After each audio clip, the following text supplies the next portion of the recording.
Blat Gemara. We are up to now the seventh Pedic, Daf Lamed Beis Amud Aleph. Just a very short introduction to understand what's going on here.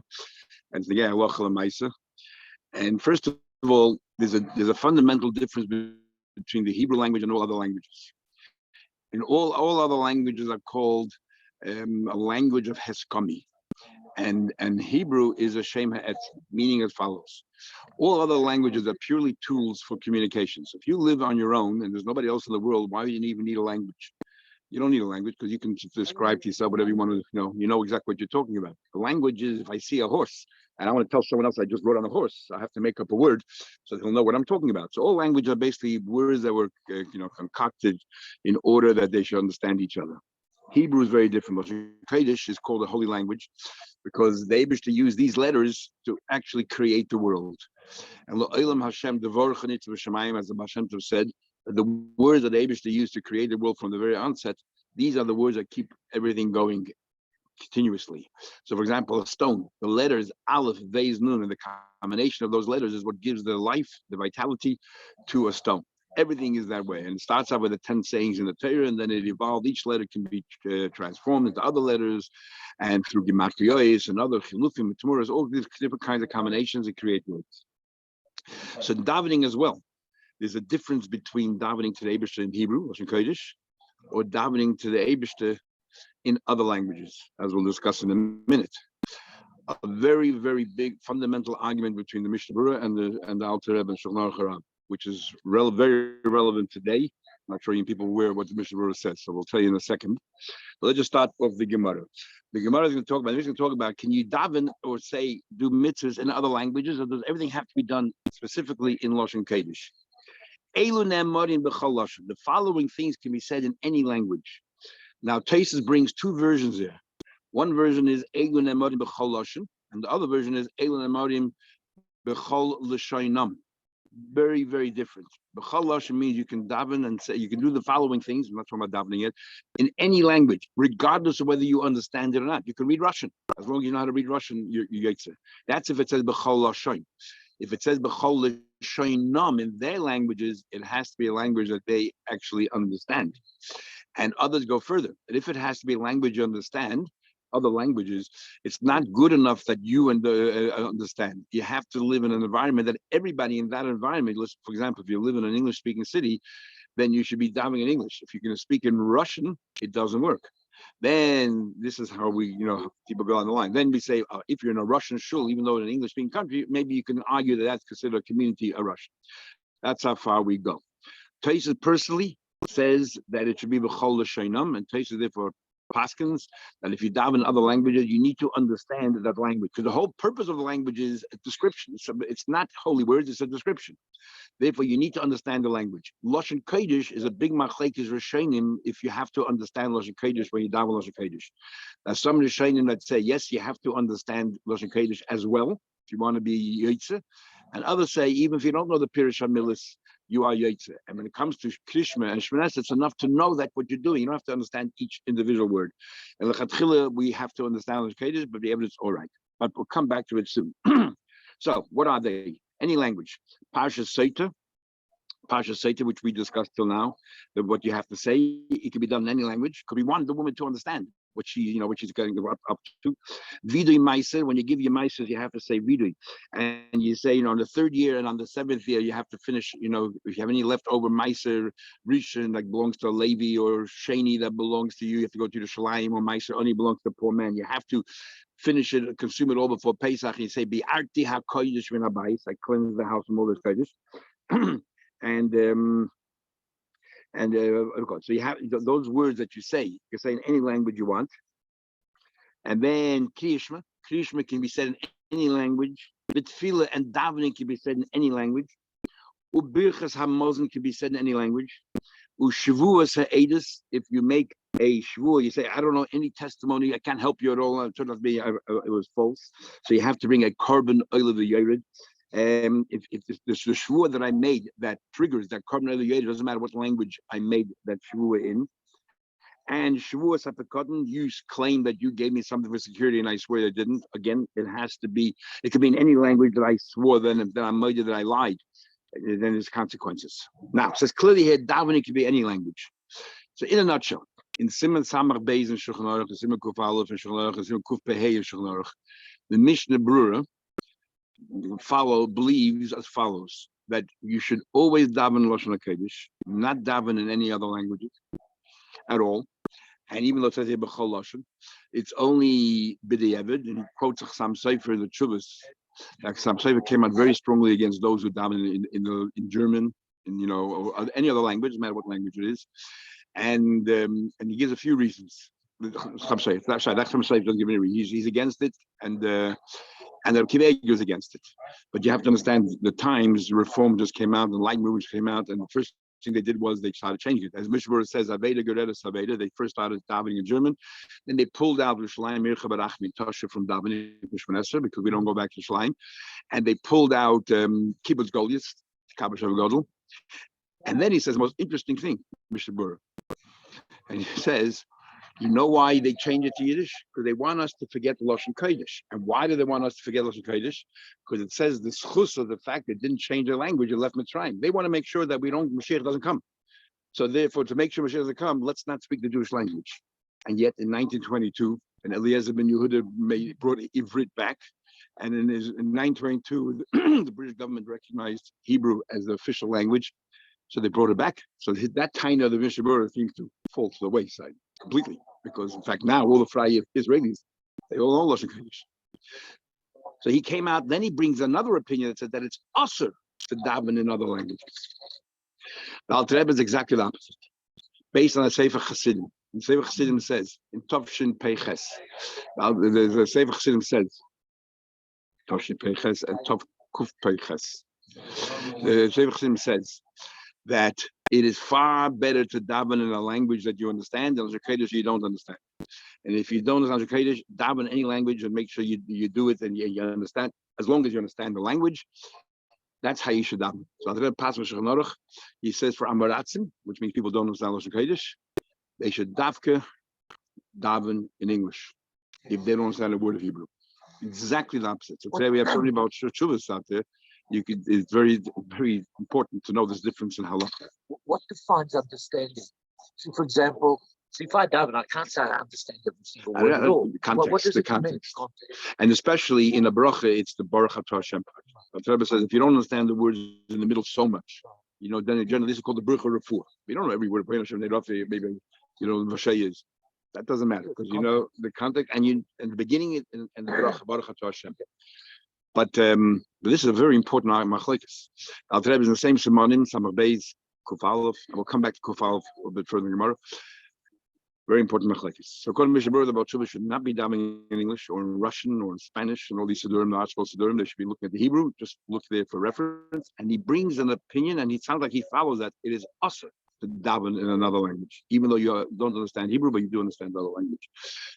It's very strange, especially today's time. But I don't think anybody realizes that Mishnah says that because you have all these English Sidurim, and I saw people all the time. They either can't even read Hebrew, forget about understanding. Okay, so it says here clearly Krishma. Now there's an interesting traces over here, and then you have the same traces on the Beis, you have the same traces in Menachos, you have the same traces in Brachas. Where traces wants to know, for example, why Kiddush is left out, why Hallel is left out, about which language you should daven when you say Hallel. So traces.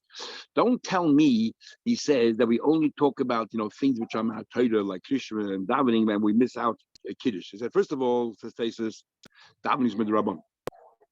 So, but what the interesting case is, Krishma is Rabban.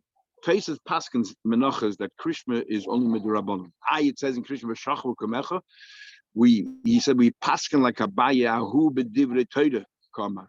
That when it says in Krishma, you should say this, it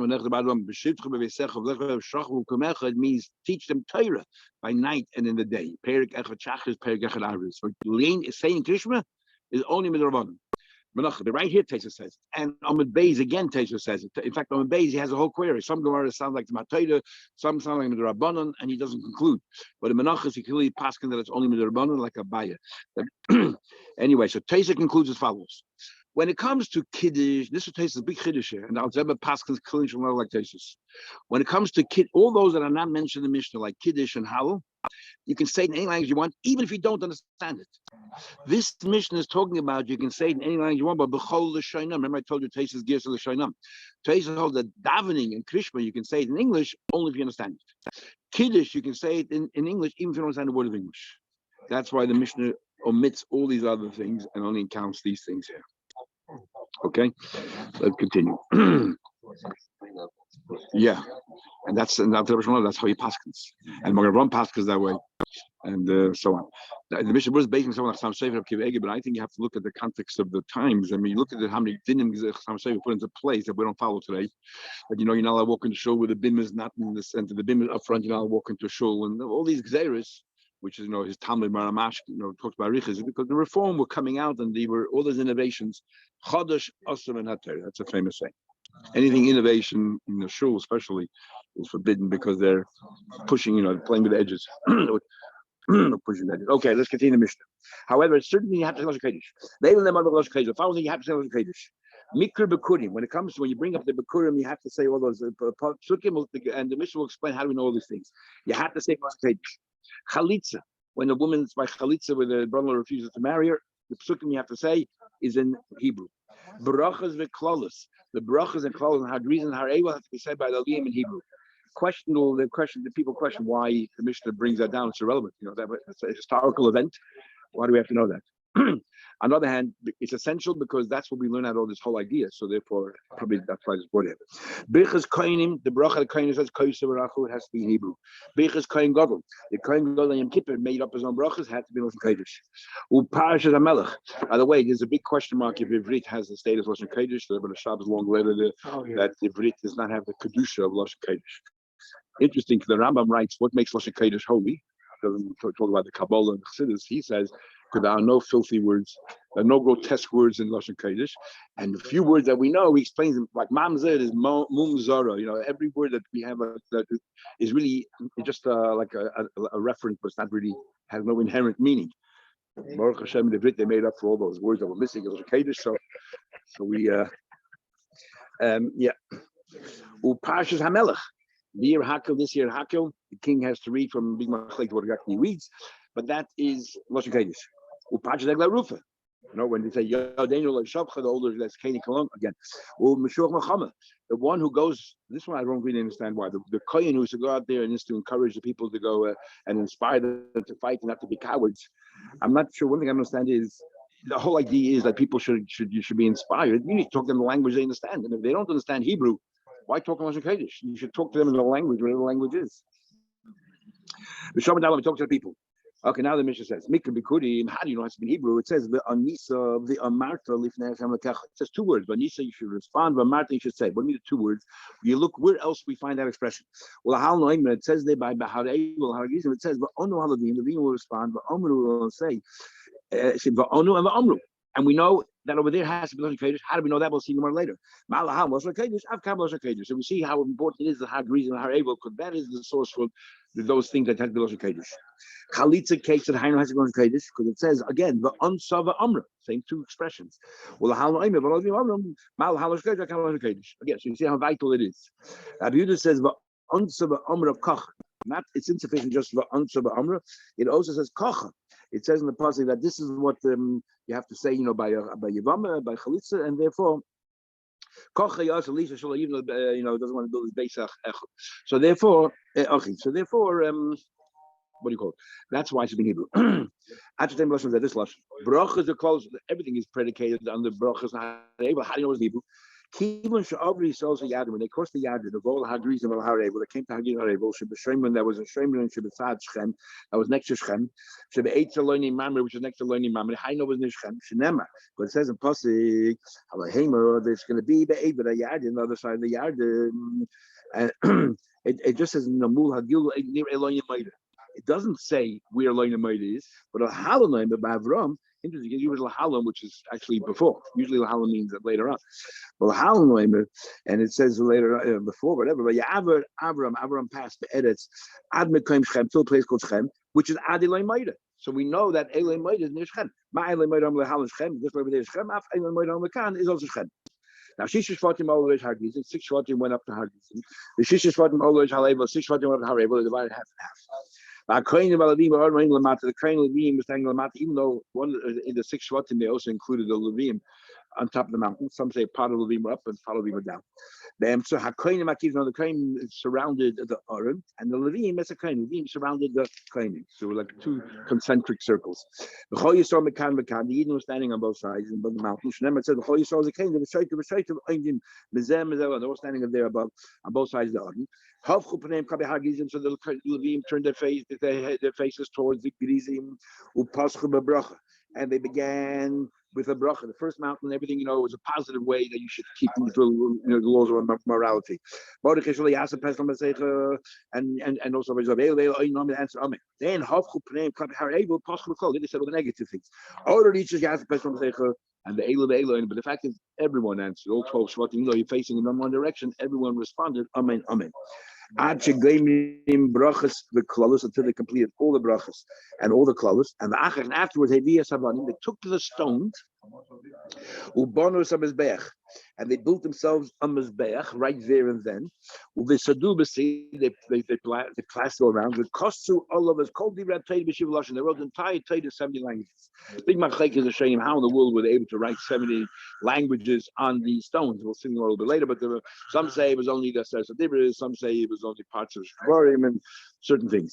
And it says remember by it hated. Explained it very, very well. So the fact that it was in 70 languages, very interesting. We talked about the Mishnah brought out from the Kidei and from the Cham Sefer.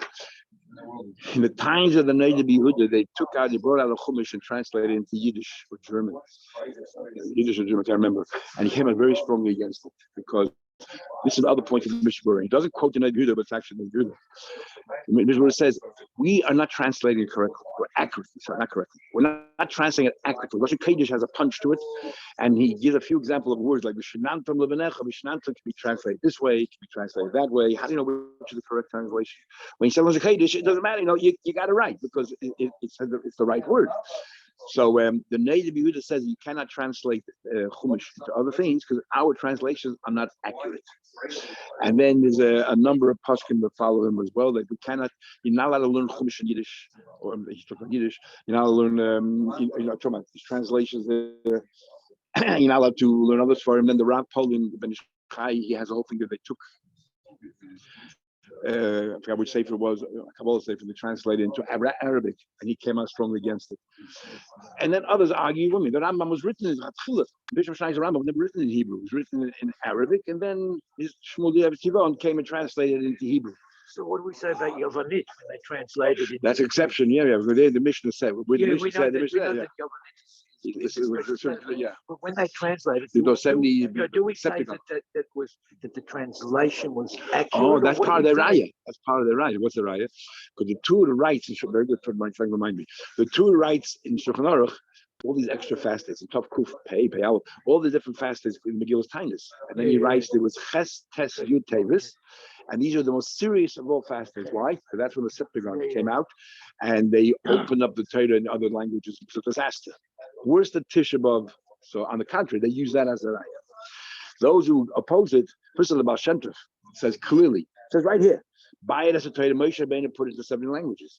Why did Moshe put it into 70 languages? To give us the koyach that we should take the Torah, and the whole purpose of Torah is to infiltrate the entire world. If you're limited only to the Kaddish, how does it infiltrate the entire world?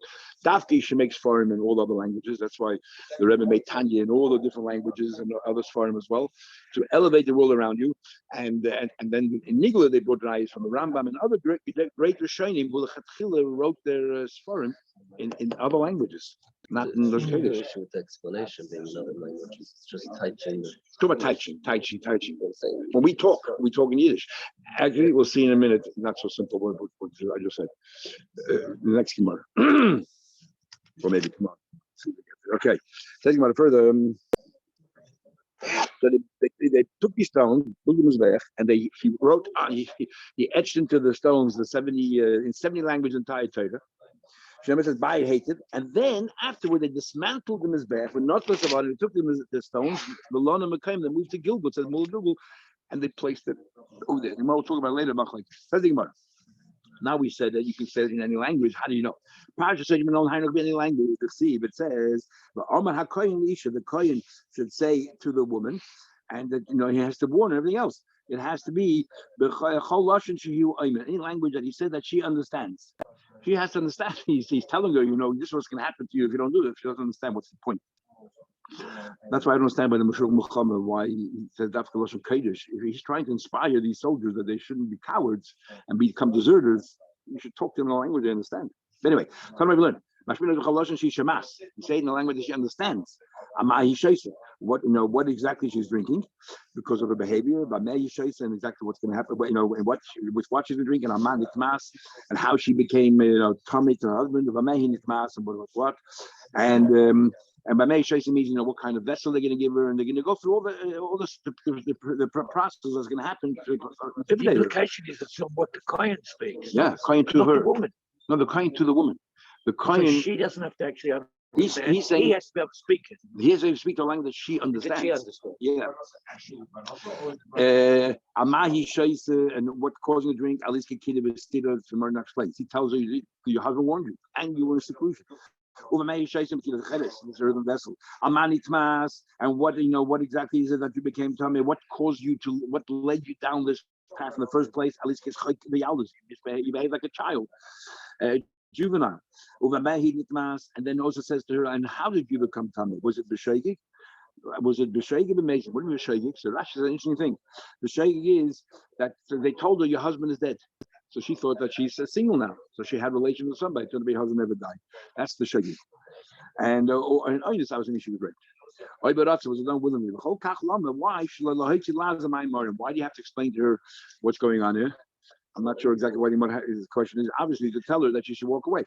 But the Gemara says, because if let's say nothing, let's say she was a shagi, and the water obviously then is not going to have a negative impact. So sure, all the people there saying, the whole thing's above a Maisa. The whole thing water, and nobody will be intimidated anymore. So we have to explain so then people understand, because she said she was Meshagig. That's why and so on. Okay. Next piece of video Maisa, how do you know? It says you should say before Hashem, I removed the Maisa from my house, and we learn out. Here it says without the Vanisa. You learn out we just said by Sotah B'choloshen Shehu Omer. Any language that you say, and we said before, a language that you actually understand. The wine we learn from Levim that has to be that Lashon Kodesh. Ma Levim Lashon Kodesh. By Levim also that's Amru. So I answered, Donin Amida Greidosa Mamida Greidosa. By Sotah it says the word Omar Hakoyin Lisha, and here by Vidya it says Amarta. It says only the word Omar. So it makes sense. You compare the two.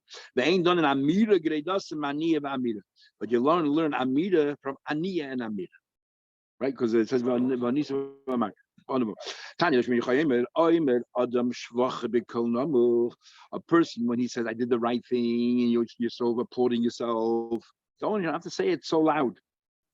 For example, he says, you're saying positive things. I didn't do anything wrong. I didn't eat it while I was on onion. And Rashi says I didn't eat it without a bracha. In fact, from there the Ram brings it out. Rashi holds that making brachas is mahatayra. Interesting argument in his own right. Because it doesn't say when you say the it doesn't say va'onu or va'amru, it doesn't say va'onu, which means loud. You say quietly. The koil namach a low voice, but the gnusay, when you start talking about your, let's say, your past and your shameful past and so on, the koil ram, say loud. Sometimes you have to humble yourself. The gnusay is you say by video, you say arami oimid ovi. This is like by in Haggadah. You say you maschil begnus. And according to Shmuel, it's the Lavan were the descendants of Lavan. So Rami Ovid Avi is gnus, very loud. So he says there, you say quietly. And gnus koram in mikra bekurim. By bekurim we say Rami Ovid Avi loud. The gnus bekurim says the Gemara. You say that when you say the gnus, when you say something, you're self-deprecating, you say loud. Why do we damush Vanessa quietly? Today, in order, shouldn't insult those, because you say over there at the end of Shemoneh Esrei, like Yom Kippur, you say Al Chet. So you shouldn't embarrass those who want to say Al Chet. Before I go further, the truth of the matter is, we learned the Gemara in Baruch, we had that Flama there, we learned it from Chana. Like when Chana davened, the koila lo yishameya, it said that her voice didn't come out. So that's why we daven quietly. And in fact, one of the reasons we daven quietly, you shouldn't disturb the person next to you, which means if you daven michidis, it's not so bad. The Gemara says if you daven loudly, shmanesa hareze miktane amana, it means you don't believe that Hashem can actually hear you. And fascinating, the Mishnah Berurah paskins that not only you should daven shmanesa quietly, it's not like the but Psukei Zimra, you should daven quietly as well. Why only shmanesa? If you're miktane amana, they just can't hear you. So it's interesting. The Sfardim, if you ever go to Sfardim shul, they don't have a chazan. They all say the whole thing together. Yeah. And by us, we have a chazan who leads. But Mishnah Berurah says everyone else should be quiet. You go to Chassidish Kleisen, they're all also, screaming out loud. Alter Rebbe doesn't say. Alter Rebbe says it's only limited to Shmanesra when it says Harei Mektani Mona. Fascinating. Yoshev Soloveitchik, he has a very interesting shaila, and I don't remember if he answered. If he did, what his answer is. The Gemara says if you daven Shmanesra loud, Harei Mektani Mona. The loudest you should daven is that you should hear it in your own ears, but nobody else should hear it because you're distracting and so on and so forth. So what happens? He asks. You're standing next to somebody who's davening Shmanesra, and you can hear him say Baruch Atah Hashem. Should you answer Amen or not? Is it a mitzvah haba ba'avera because he's doing the wrong thing, saying Baruch is loud, so you shouldn't answer Amen? Or the fact is that he said Baruch Yisrael. I don't know if he answered that. I can't remember it all. But it was very interesting, Shaila. Okay. But here the Gemara says the reason why you should be quiet is so you shouldn't reveal the gnus. And he said again, the Torah does not make a distinction. Makam ben chatas loila. You have to shech. We had kabbanis yeshech in the northern side. Other kabbanis shalom you can shech wherever you want. Oila is northern side, and so the chatas. In other words, when you see a carbon being shech, you have no idea, no clue whether it's a chatas and oila. Why? We didn't want to shame the person who's bringing a chatas. People will say, maybe he's bringing a voluntary carbon, a carbon oila. So the same Shemana said we shouldn't be loud. So the Gemara says, you're right. Like Kema Gunusai. You're right. It's not because we wanted to say loud the gnus. When we're talking about the tzaras that we had, the tzaras of love and the Rami, you can say it loud. And why is it a good thing to talk about that we're persecuted and say in a loud fashion?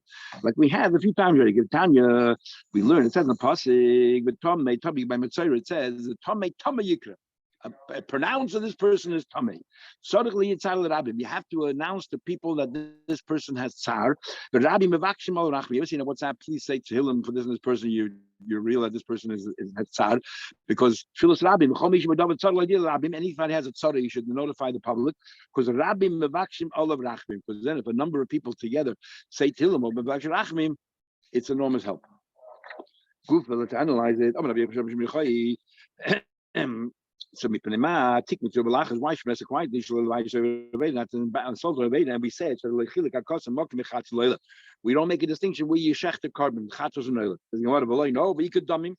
Remember, we spray the blood. There's a red line in the middle of the mizbech. Chatas you spray above the line, and an oil you spray below the line. Right down to there, you see that we don't care about embarrassing. The shchita is we don't make a big deal out of it, but the spraying the blood we do. So the Gemara, the blood of a chatas is above, and the blood of an oil is below. Says the Gemara, Hasam koyin hu the yada. Who knows by the mizbech? Who stands by the mizbech? Nobody can go there. The koyin is the only one who can see. Shchita especially, anybody can shech. Even Yisrael can shech. So by the spraying blood, the only one who knows the koyin. That's not embarrassing. That's his job. Client, what do you call it? Client lawyer privilege, so the client koyin privilege. But the shchita people can see. So there's another distinction that it's quite blatant. That is, the carbon chatas in the cave is a female. We look in Yikra, and the oil is a male. So if we see a male coming up there, we know it's an oil. If it's a female, we know it's a chat. Those days they were all into agricultural farmers. They all very knew this. So you want to hustle mechashi by sheep, you can't tell because the tail is hanging down. But you can bring a goat. Hey, now, if you brought a sheep, but see, if you brought a goat, you can right away tell what's a male or female. Michael Maimer said, if you talk about him, he doesn't want to be embarrassed. Why'd you bring a goat? Bring a sheep. The fact that he brought a goat, it showed us he doesn't really care. So therefore, that's not a big deal. Says the Gemara, the boy that become Isis City should have brought a sheep instead of brought a goat. So the Gemara, what about a chatas davoid chavim? A chatas davoid zori, you have no choice but to bring a goat, and there you're going to be embarrassed because they can see if it's a male or female. My equal, I'm going to say there, and think about it there, we want you to be ashamed. Now, Veda is so severe that part of your atonement is not just the carbon, but that you should be embarrassed. Also, you should be embarrassed. This is the right in the Ramban. The Ramban says the whole idea of Kabbalah is not like the Rambam says. The Ramban says Chas v'Sholom, but the Rambam is more nevuchim because the Goyim used to bring Kabbalah. Eden wanted to do something. They felt they wanted to do something, so the Eibush gave them Kabbalah as if to give in to their desires. The Ramban says no. We have to stand there and imagine that whatever is happening to the Karba is happening to us, and that is the kapara, that we feel remorse. This helps. We need props to give us that feeling of remorse. And he say further that here for Avodah Zarah you need more props. So having a display that everyone can see that you just did Avodah Zarah because you had to be a goat is embarrassing. It's good enough. The only thing is they don't know that you did Avodah Zarah. It could be you did any other Aveda and you just brought a goat. But the fact is that people know you did an Aveda, then it's already embarrassing. That's how. Saying about it further. And Treasury explains that once we did that thing, it's enough embarrassment. We don't need also to shecht it in a different place. Yeah, there's a limit how much embarrassment you have to put the person through. Krishma, Minol Hari. Okay, here we had a machlekes exact same Gemara brachas. Krishma and had ramifications halacha as well. Minol, and how do you know Krishma can say in any language? Because it says Rebbe says Shema Yisrael. Shema, not to hear but understand. The whole lashon of Shema, any language you understand. So we see clearly from here that when it comes to Krishna, like Teja says, when it comes to these things that the Mishnah highlights, you can say it in other languages, but you need to understand. The Rambam writes further, which is brought down in Shulchan Aruch. If you remember in Brachas, we talk about how you have to enunciate every word and make sure that it's clear. The Rambam says that when you say it in any other language, you have to do the same thing. You got to enunciate every word and make sure that you understand it and that it's clear. Each word is clear, which is a very good, interesting. There's a sidetrack for a second. The Gemara gives a few examples, like Mavada Tem Meheder, right? So the ends with the letter Mem and begins with the letter Mem. You have to make a hefsek in between. But the Gemara gives two other examples, which are very difficult to understand, and it's brought down to Shulchan Aruch, which is even more difficult. Esev Bisotcha. So there is in the base. What's going on there? Or Hakonof Psil. It's a fey and a pay. So the Get Mekusher, an old sefer, wants to write that in the old days they didn't have a vase and a base, they didn't have a fey and a pay in times of Gemara, and we're not sure when that came into. The only problem with that is Shulchan Aruch quotes it, Alter Rebbe quotes it, Mishabura quotes it. For who? Because today definitely fey and pay or vase and base, is part of our alphabet. It's not sure. So what we learned. Okay, now we have a Rebbe in the Chachamim. God, I want to learn Krishma Kiksav Rebbe. Rebbe hold no, Krishma can only be said in Lashon Kodesh. Only Lashon Kodesh, the way it's written. Our Mishnah follows the Chacham, any language. My time of the Rebbe, because we have a few words in Krishma that are coming to sort of the limit. And the question is, what is it coming to the limit? Rebbe holds, Omakra says, V'hoyu hadvarim. V'hoyu means it should be this way. So V'hoyu means, read it the way it's written here in the table. B'hava asan yeh. The Rabbanon, Omakra says, the Pasuk Shema. B'chol Lashon Shat Shema. Any language you understand.